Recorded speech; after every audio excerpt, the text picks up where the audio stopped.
خصوم ما ينفدي داول إن جالس هنا كده نقول إنسان خجوجا مكان بقول خيسا خايفين فدي دنيا ما تان كانوا بتاوري أكمل سجارة دو في جان كانوا بتاوري كذا في جان ولي لو جان أقول مجالة توفي أصلا ما دنيا ما سباس ما في جان كان ما براد دون برادي ميت أتسرع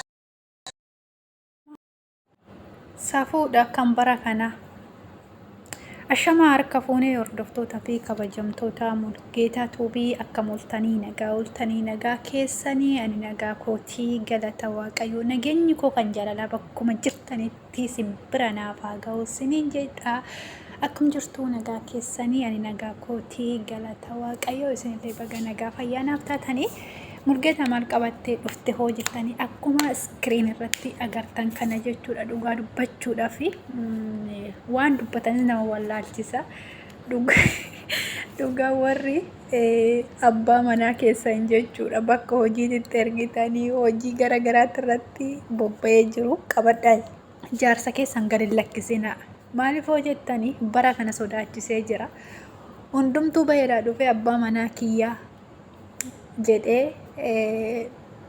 haadha manaa manatti qixaaxaa jaarsa kootu na biratti gal jedhanii haadha manaa jalaa fuudhanii qixaaxanii jaarsan immoo kootu na biratti gal jedhanii giddiidhanii gottotachuun dhufee jira nama jalaa butuu jammaranii jiranii warri Yamanii kanaafuu Maammadoon illee jechuudha yoo didamtee jaartii teessan biraa gadi hin bayina karra keessan qollofadhaa rafaa halkan illee akka tasa isin gottonne jechuudha bara kana shamarran abaastee jirti dhiira buttaadhaan jechuudha yoo dhiira dadhaban immoo haadha manaa butanii ka dhugaa dubbachuudhaaf nama dhiba baay'ee jechuudha kan bara kana safuudha hoo jennellee waan irraan gorre maaliif dhugaa wanni Yamanii keessatti deemaa jiru waan akkaan jibbisiisaa fi waan akkaan dhugaa nama jibbisiisu jechuudha maaliif hoo jettanii Yamanii keessatti akkuma argaa jirtan jechuudha duniyaa si'a meeqaffaadhaaf hidhamtee qixaaxamtee baatee ishiinis nama qixaaxxee gallakkisteetis jirti akkasuma abdiin jechuudha abbaan manaa duniyaa jechuudha dubartiin irraa gattaa'uu diddee koosi barbaanaas nutu si fuudha bara akkanaatti dhufe jechuudha dhiiranii natu si fuudha kootu nama bara jedhaniini dhugaa dubartiin maraattee jirti rabbi kan qabbanaa haa godhuu fi du'aayii godhaaf warra maraattee sukkaarri dhibba galee kanaaf jechuudha maaliif bakka namni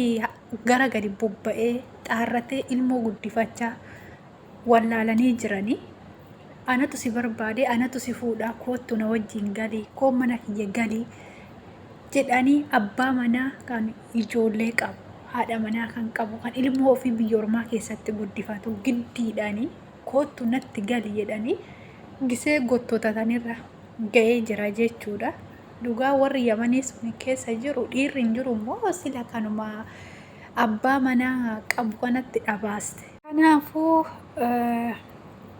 abdiidhaan abnaanii duniyaa buttee manatti galfatte micayyooni amma immoo abdii biratti deeminaan jechuudha abdiin qabee harka ofii naqee jira jechuudha ishii ammas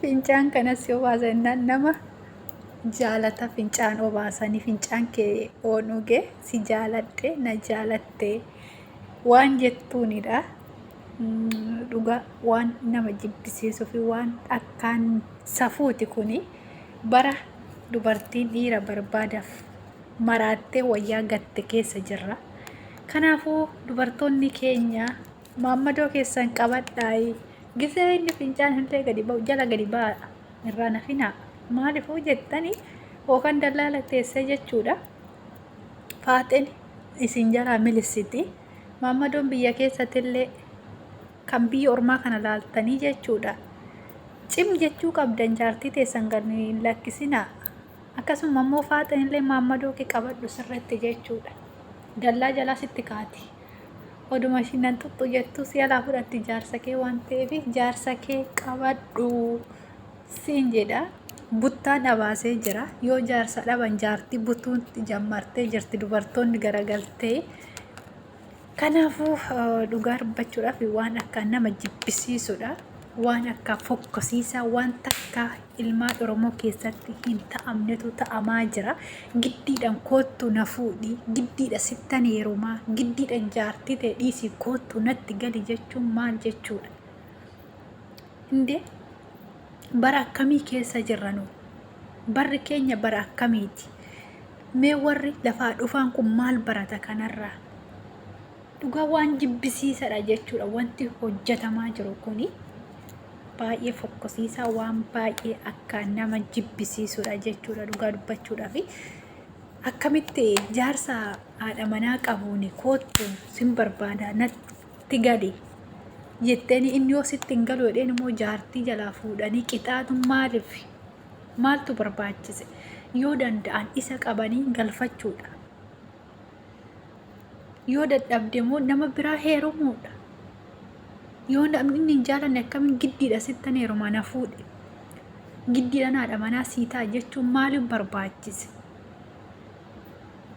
Indee abbaa ijoollee malee akkamitti hin dhabame kan abbaa manaa qabu malee haadha manaa qabu malee akkamitti hin dhabame dhiirri bira? Kanaafuu dhugaa baay'ee nama jibbisiisa. Waan baay'ee yakkamaadha wanti hojjetamaa jiru kuni. Yaa maammadoo keenya of eeggannoo godhadhaa. Buttaan itti abaasee jira. Kanaafuu duniyaan illee jaarsaa jettee qixaaxamtee waan hedduu argaa jirti.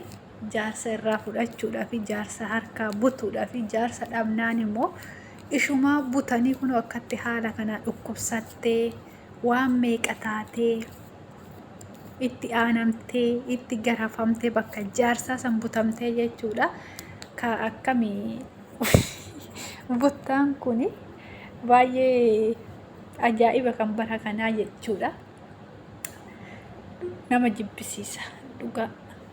Wanta hin ta'amne kun wanta takka hin raawwatamnetu raawwatamaa jira. Waan takka hin dhagaamnetu dhagaamaa jira. Safuudha dhugaa dubbachuudhaaf kun jechuudha. Safuu akkamitti nama jaarsa qabuuni sin barbaada koottu natti heerum koottu natti gali jedhanii dhiira gottota manatti ooltu. Dhugaa rabbi sinaa haasalbisu jechuudhaaf safuudha kun dhugaa.